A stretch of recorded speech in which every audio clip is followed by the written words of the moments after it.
واشكر بيت الثقافه ومديره وكل العاملين فيه. وبتمنى يا رب يكون الصالون النهارده وفق واستطاع انه يقدم شيء جديد لوادي النطرون. في نهايه كل صالون بحب اختم باهداء لزوجتي 3 نصوص. الاول مشهد ما بيتكررش.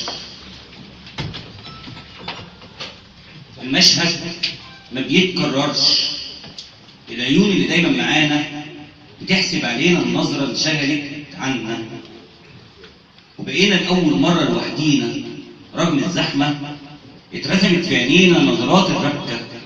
مش وقته، عدي لجوه عيوني بسرعه قبل ما يلحق حد يحوشنا. سيب ايدي تنام على شعري ونامي لاول مره على كتفي. جميل.